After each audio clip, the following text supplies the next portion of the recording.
বন্ধুরা, প্রতিদিনের ন্যায় আজকে আবার একটি নতুন চাকরির বিজ্ঞপ্তি নিয়ে আপনাদের সামনে উপস্থিত হয়েছি। অন স্ক্রিনে দেখতে পাচ্ছেন সেই অফিসিয়াল বিজ্ঞপ্তিটি প্রকাশ করা হয়েছে 13/3/2026 তারিখে বিজ্ঞপ্তিটি প্রকাশ করা হয়েছে।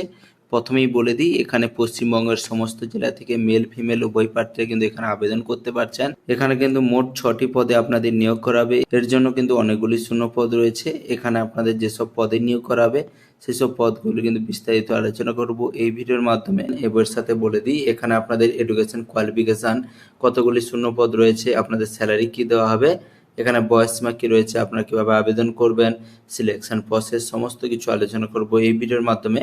বন্ধুরা, ভিডিওটি সম্পূর্ণ দেখতে থাকবেন এবং প্রয়োজনীয় বন্ধুদের কাছে অবশ্যই ভিডিওটি শেয়ার করে দেবেন। এবং যেসব বন্ধুরা এই চ্যানেলে নতুন রয়েছে চ্যানেলটি অবশ্যই সাবস্ক্রাইব করবেন, কারণ এই চ্যানেলে প্রতিদিন কোনো না কোনো সরকারি ও বেসরকারি চাকরির আপডেট কিন্তু সবার প্রথমেই দিয়ে থাকি। বন্ধুরা, এই নোটিশটি পাবলিশ করা হয়েছে গভর্নমেন্ট অফ ওয়েস্ট বেঙ্গলের তরফ থেকে, office of the chief medical officer of health, district health and family welfare সমিতি, দক্ষিণ দিনাজপুরের তরফ থেকে এই নোটিশটি পাবলিশ করা হয়েছে। প্রথমেই বলে দিয়েছি, পশ্চিমবঙ্গের সমস্ত জেলা থেকে আপনারা কিন্তু আবেদন করতে পারবেন। এখানে সম্পূর্ণ কিন্তু কন্ট্রাকচুয়াল বেসিসে আপনাদের নিয়োগ করা হবে।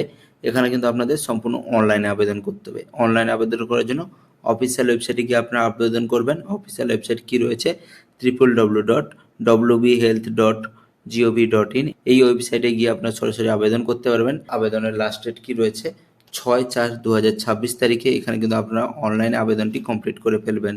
অনলাইন আবেদনের জন্য অ্যাপ্লিকেশান ফিস বাবদ জেনারেল ক্যাটাগরির জন্য 100 টাকা ফিস পেমেন্ট করতে হবে এবং রিজার্ভ ক্যাটাগরির প্রার্থীদের জন্য কিন্তু 50 টাকা ফিস পেমেন্ট করতে হবে। এখানে অনেকগুলি পদে নিয়োগ করা হবে। তার মধ্যে প্রথমে যে পদ রয়েছে ডেন্টাল সার্জন, এখানে আপনাদের কি বলেছে, বিডিএস কোর্স করে থাকতে হবে।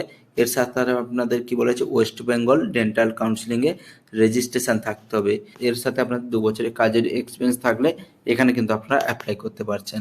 এখানে একটি শূন্য পদ রয়েছে আনরিজার্ভ ক্যাটাগরিতে, 42,000 টাকা পার মান্থ স্যালারি দেওয়া হবে। এখানে আপনাদের বয়স, সব ক্যাটাগরির জন্য এখানে আপনাদের বয়স 40 বছরের মধ্যে হতে হবে। বয়সগুলি হিসাব করা হবে 1/2026 অনুযায়ী। এরপরে পদ রয়েছে ডেন্টাল টেকনিশিয়ান, এর জন্য কি বলেছে, ডিপ্লোমা করে থাকতে হবে ডেন্টাল টেকনোলজির উপরে। এর সাথে কিন্তু কাজের এক্সপিরিয়েন্স 1 বছরের লাগবে। এখানে একটি শূন্য পদ রয়েছে আনরিজার্ভ ক্যাটাগরিতে, 22,000 টাকা স্যালারি দেওয়া হবে। এরপরে পদ রয়েছে অডিওলজি অ্যান্ড স্পিচ থেরাপিস্ট, এখানে কিন্তু আপনাদের ব্যাচেলার ডিগ্রি করে থাকতে হবে অডিওলজিস্ট অ্যান্ড স্পিচ ল্যাঙ্গুয়েজ প্যাথোলজির উপরে, অথবা এখানে বিএসসি করে থাকতে হবে আরসিআই রেকগনাইজড ইনস্টিটিউট থেকে, তাহলে কিন্তু এখানে আপনারা অ্যাপ্লাই করতে পারছেন।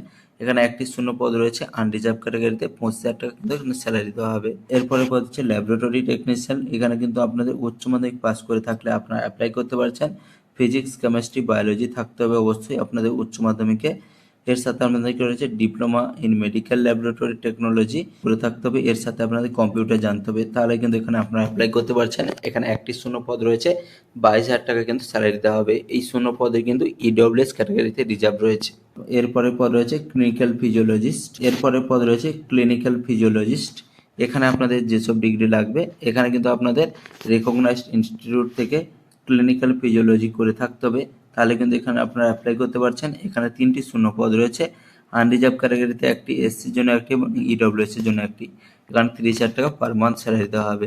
এরপরে পদ রয়েছে ব্লক এপিডেমিওলজি, এখানে আপনাদের কোয়ালিফিকেশন কি বলা আছে, এমএসসি করে থাকতে হবে লাইফ সায়েন্স বা এপিডেমিওলজির উপরে, অথবা বিএএমএস অথবা বিএইচএমএস অথবা বিইউএমএস করে থাকতে হবে, সাথে আপনাদের এমপিএইচ করে থাকতে হবে, তাহলে কিন্তু এখানে আপনারা অ্যাপ্লাই করতে পারবেন। এখানে আপনাদেরকে কিন্তু কম্পিউটারে এমএস অফিস জানতে হবে। এর সাথে আপনাদের বলে দিই, এখানে কিন্তু একটি শূন্য পদ রয়েছে ইডব্লিউএস ক্যাটাগরিতে রিজার্ভ রয়েছে, এখানে 35,000 টাকা পার মান্থ স্যালারি দেওয়া হবে। এখানে কিন্তু ডেন্টাল সার্জনের জন্য এখানে আপনাদের সিলেকশন প্রসেস কি রয়েছে, এখানে আপনারা দেখতে পাচ্ছেন। আপনাদের যে এডুকেশন কোয়ালিফিকেশন রয়েছে ওর উপরে কিন্তু এখানে আপনাদের প্রথমে মেরিট লিস্ট প্রকাশ করা হবে। এখানে এক্সপিরিয়েন্স থাকলে কিন্তু 5 নম্বর রয়েছে, অবশ্যই এগুলো ইম্পর্টেন্ট কিন্তু রয়েছে। এরপরে আপনাদের রিটিন টেস্ট নেওয়া হবে 30 নম্বরে এবং ইন্টারভিউর মাধ্যমে এখানে কিন্তু আপনাদের সরাসরি নিয়োগ করা হবে ডেন্টাল টেকনিশিয়ানের জন্য। এখানে কিন্তু আপনাদের সেই এডুকেশন কোয়ালিফিকেশনের উপরে নির্ভর করে এবং এক্সপিরিয়েন্সের উপরে নির্ভর করে এখানে মেরিট লিস্ট প্রকাশ করা হবে। তারপরে কিন্তু এখানে রিটিন টেস্ট নেওয়া হবে 30 নম্বরের এবং ইন্টারভিউ নেওয়া হবে 15 নম্বরের। এর মারফত এখানে আপনাদের নিয়োগ করা হবে। এরপরে পদ রয়েছে অডিওলজি অ্যান্ড স্পিচ থেরাপিস্ট, এর জন্য কি বলা হয়েছে, এখানে কিন্তু আপনাদের শিক্ষাগত যোগ্যতা এবং এক্সপিরিয়েন্সের উপরে মেরিট লিস্ট প্রকাশ করা হবে। এরপরে আপনাদের লিখিত পরীক্ষা নেওয়া হবে 30 নম্বরের এবং ইন্টারভিউ নেওয়া হবে 15 নম্বরের। এই বেসিসে আপনাদের নিয়োগ করা হবে। এরপরে পদ রয়েছে ল্যাব টেকনিশিয়ান। এখানে আপনাদের কি বলেছে, কোনো এক্সাম ছাড়াই এখানে কিন্তু আপনাদের সরাসরি নিয়োগ করা হবে।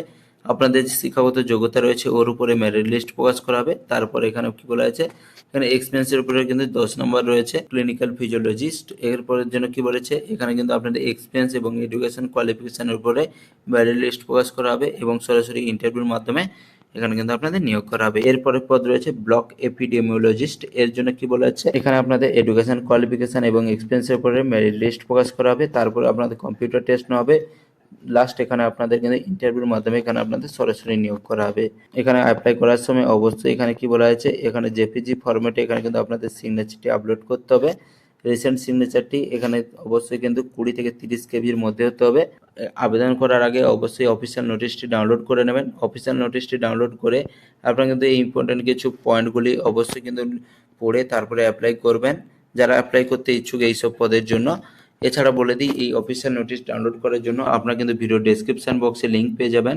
ওখান থেকে গিয়ে আপনারা সরাসরি ডাউনলোড করতে পারেন, নাহলে আপনারা কিন্তু সরাসরি অফিসিয়াল ওয়েবসাইটে গিয়ে আপনারা কিন্তু সরাসরি ডাউনলোড করতে পারেন। এছাড়া যদি কোনো প্রার্থী সরাসরি কমেন্টের মাধ্যমে জানিয়ে দাও যে আপনাদের এই অফিসিয়াল নোটিশ প্রয়োজন রয়েছে, আমি কিন্তু সরাসরি ডাউনলোড করার লিঙ্ক আপনাদের কমেন্টের মাধ্যমে জানিয়ে দেবো।